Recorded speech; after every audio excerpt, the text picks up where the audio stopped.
All right, let's look at some Boye Mafe film. He didn't play in week 2 against the Lions. Young guy who came into the league known as a run stopper, and to some extent last year that's what you got for as a Seahawks fan. But this guy's got 5 sacks this year. I mentioned him in the other preview. I'm trying to show some film of him because first of all, I really like the player. Like I said in the preview or in the lead, and I did a video about him last year, his rookie season, showing the potential that he's got across the board. Look, the guy played special teams last year, was on kickoff, and did a fantastic job. He's got sacks in 5 straight games.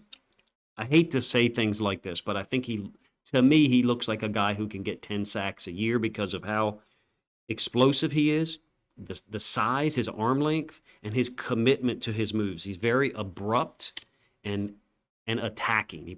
I say he plays downhill.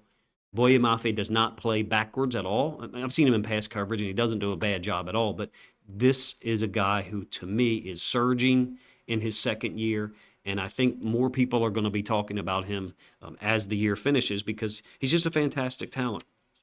In the lead into this, I called him a Pernell McPhee clone. If you don't know, Pernell McPhee was one of the best run stoppers in the entire league for a 2 or 3 year period, particularly when he left the Ravens and went to Chicago.